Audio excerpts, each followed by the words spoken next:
and welcome to another BookTube video from me, Lauren, from Lauren and the Books, and Eleanor from Eleanor Reads Books. Hello. Are you always surprised at how I just go straight into it? 1 minute we're chatting and the next I go, hello! I was like, and you don't edit, so I don't edit, this is all it, this is it. I was just about to ask you what we were doing the video about. You'll find out in a minute. Eleanor, this video is the next in my Lit Chat series. Lit Chat is something that I've done a few times. I haven't got the box with me, but they are cards which I have linked down below if you care to buy them, and they have different bookish topics on the back. I've done a few of these by myself, I've done them with guests. I've got a guest today, and today the question we're going to be talking about, first part of the question is, do you finish every book you start? What makes you stop reading a book? And the second part is, do you ever cheat and skip to the end of the book? Why'd you do it? So if we start with the first part of the question, do you finish every book you start? Not anymore. Me too. That's right. That's quite, not quite new, but since BookTube, I think. Just because I've been reading more books. I think if I was to, I'd say before BookTube, I probably read 30 books a year. Yeah. I was still quite an avid reader, but I think probably 30 books a year. And I think now I'm, last year I read up to 200, but I was not working. So, no. And now I'm back at full-time work. I'd say this year I was aiming for 100, which I think I shall hit quite comfortably. Nice. And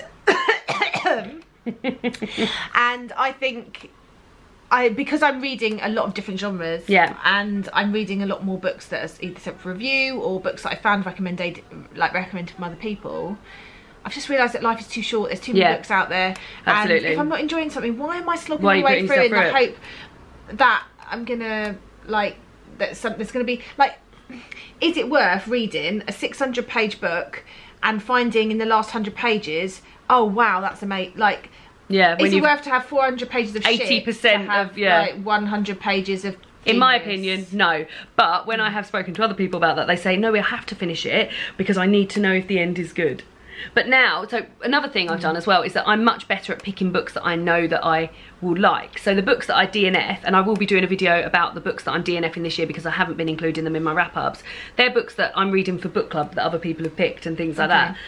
For example, one is A Street Cat Named Bob. I got as much through that as I could until book club, and then we did book club, and then I was like, well, book club's done now. Yeah, and there was like 50 pages left, and I was like, I'm still not going to finish it. But I would have balked at that in the past because I would have been like, oh my god, you're so close, and that's a number you can add to your read pile. If you DNF something but you've read that much, would you not include? Yeah, no, I don't either. No, even if I'd read nearly all the book, I wouldn't, because some people choose 1 star as their DNF.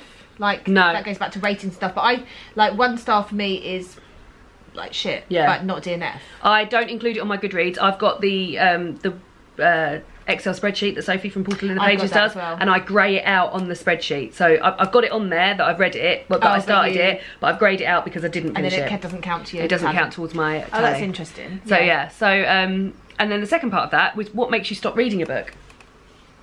Well, interestingly, I think as well, how far would you give a book? So when I was a bit stricter on myself, and it really has, I've become much more in the last year, this year, I used to say, give it 50 pages, give it 50 pages. I'd be like, now I don't even do that. Now I'm just like, if this isn't doing it. And but sometimes I'm like, this is never going to do it for me. Put it on the pile to go. And sometimes I'm like, maybe I'm just not in the mood. So I'll put it down. Right. I do have a distinction between the two. Yeah. I could be thinking, actually, on paper, this is one that I'm probably going to enjoy. I'm just not in the mood for that heavy hitting yet. But sometimes I'm just like, I'm never going to be in the mood. Then when you go back to that book, do you then pick it up from where you left off, or would you start it again? Yeah. Because it'd probably be a good year or so down the line, I think. I haven't done that, and I wonder if that's because I haven't had any books that I thought, oh, maybe this is a different time. I think maybe all the books that I've DNF'd this year, I've been like, nah, that's not going to happen. And then they go in a bag that's going to work or to the charity shop or something like that. But there's not a particular thing that makes me, it's more a feeling in me. It's not like, oh god, they've met, it's very different to each book. So if there's some, I couldn't say. It wouldn't be, oh, they've got a horse in here. Yes, horse. Good God, no! That's it's not anything like that. Yeah, I love the horse. Well, that's because horses are things in books I don't really like. In here. If they watch my channel, they'll know that horses and war are big turn-offs for me. Yeah, so I still, if you got to a part in a book and you weren't expecting war to be in there, would you be like, nah, or would you think, oh, I'll give it a go? I'd still give it a go. I think, and because I wouldn't pick up a book that I've necessarily, and even if there is a book that is about war or has horses in, I still. That sounds... Or sit on a ship. I really don't like. You don't like that? On a ship. I don't know, it's weird, isn't it? Just, they're not, like, you know, you say you've got bookish buzzwords, and, you know, for most of us, it is boarding schools. Yeah. Magical, like, yeah. But, yeah, those things are just a bit of a turn-off. But I don't have, like you say, I don't have something that would necessarily make me think... No, and I'm just trying to think if I've got anything... We keep going in and out of have you got any light focus. This light is not great, is it? Oh, no, we're back to light now. What do you think it is? Sit a bit lower. No, don't sit any lower. don't get down. Yeah, there's nothing that I would be like, oh no, I'm going to stop reading this. It's definitely a feeling that I've got, or like I'm just like, I'm just not into this book. There's no point. And like I said earlier, I wouldn't be frightened to DNF a book at 1 page, or I wouldn't be frightened to DNF a book at 300 pages if it was 350 pages long. Whereas before I would have been like, no, don't, give it a chance. But now I don't feel like that. If a book makes me angry though, I wouldn't necessarily DNF it. Yeah, so one that anger is, I could hate read a book quite happily. Yeah, I don't do that so often. One book that I have given, so there's 2 books that I've given 1 star so far this year, and both of them were audiobooks. And sometimes I feel like I'm more likely to finish an audiobook than I am a book that I'm not enjoying. Yeah. So The Chalk Man, which was a thriller that I read this year, which is unusual because I've seen people give that like 5 stars, and I gave it 1 star. I listened to that because Andrew Scott, who's the actor who plays Moriarty in Sherlock, who David and I adore, he was narrating that, and I listened to it because his narration was brilliant. Like he saved he saved it, and he's got a really, really great, like, he's just an amazing actor, and his voice acting is amazing too. So if it hadn't been for him, I would have DNF'd that long before. But then I read it, and then I gave it 1 star because the only thing I enjoyed about it was the fact that it was Andrew Scott. And then the other one I did was Lily Pebbles' book about friendship. I don't know if you... Yeah, I've heard of it. I don't know that was her. Like, I mean, it was about 3 hours long, so it wasn't... Dross. I just don't know what the point was. It was just like, honestly, it was like... best best friend ever. I think I saw you talk about it. It was like a pissing competition between her friends. Yeah. Like, it was just like, oh, this friend's done this for me, and this friend's done this for me, and then sort of like her justifying some decisions she's made over the years with regards to friends, and it just felt, it was just bizarre. And yeah, I finished that because it was very short, and I gave that 1 star. So in terms of audiobooks, I don't think I've ever DNF'd an audiobook. Oh, I have. Have you? Yeah, a few recently actually. What? Oh, there's been a couple of non-fictions recently that I've DNF'd because I was just like, it got to the point where I turn it on. You know, sometimes when you pick, actually one of the reasons I know I DNF in a book is when I pick it up and I fall straight asleep. Oh yeah. Like, it's like my body goes, no, you're not enjoying this. Yeah. Like, don't put yourself through it. And it doesn't matter where I am. It's not like I'm reading it at bedtime. No. I'll just be sitting on the sofa and I'll be like, oh.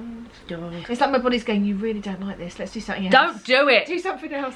And that is like a DNF for me when it repeatedly happens. Yeah. Like there'll be books that I'll be sitting reading and I'll just constantly be falling asleep. And one of them recently, which I thought I was going to really enjoy, and maybe I will later in a later stage, it was The Atlas of Us, which is sort of a women's contemporary fiction book about a girl whose mother disappears in a tsunami. Oh right, okay. And she goes out to like discover what's happened. I mean, she's not a girl, I think she's a woman, and her older mother has, and it uncovers a load of secrets about her mother's life.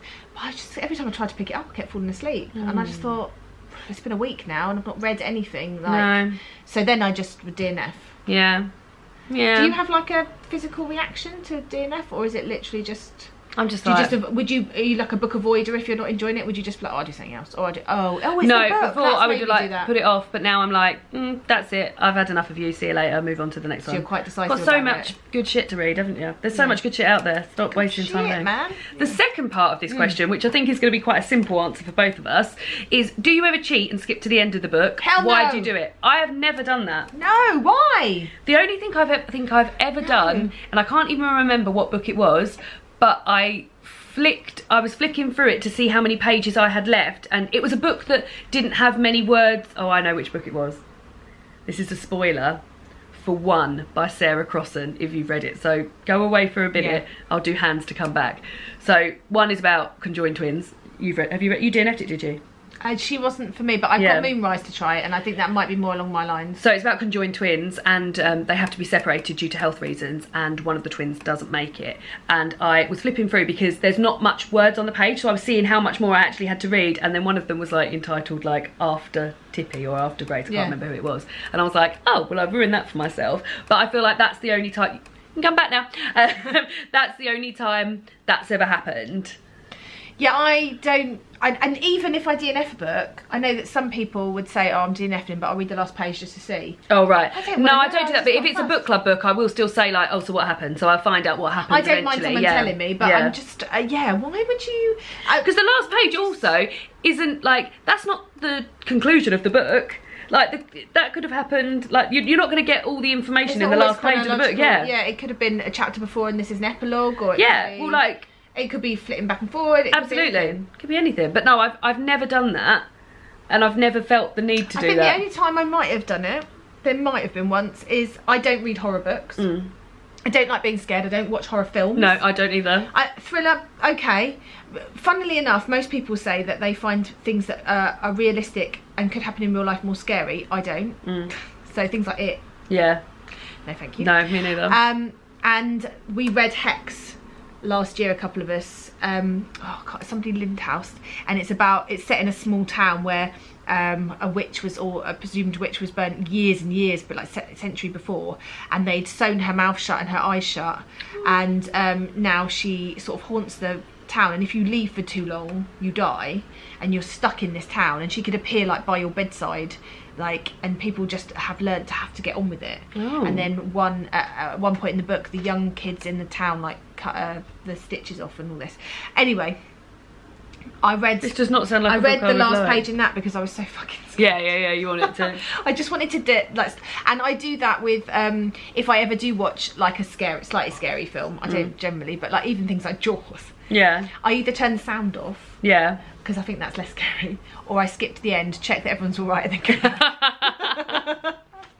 But that would be the only time I would do it. No, I don't think I ever do it purposely. I'd be interested if people do it, then let us know why you do it. And I'll just read the question again, and I will also type the question down below, because if you'd like to join in the discussion, I do love these videos. Itchy nose. I do love these videos with people being able to respond to the question. So it's, do you finish every book you start? What makes you stop reading a book? Do you ever cheat and skip to the end of the book? And why do you do it? So thank you so much for joining me for this. It's been lovely, isn't it? I do like a good old lit chat. It's nice to have a little chat. Yeah, they're really interesting. Very, very interesting. We just have to skim a few because there was quite a lot of like, oh, Harry Potter. The thing is it's hard to do one of these videos and not mention Harry Potter, because there's a lot in there like... We still haven't done it, no, because we just mentioned it now. Never mind. So thanks for joining in. Thanks for watching, and we'll see you all again soon for another BookTube video.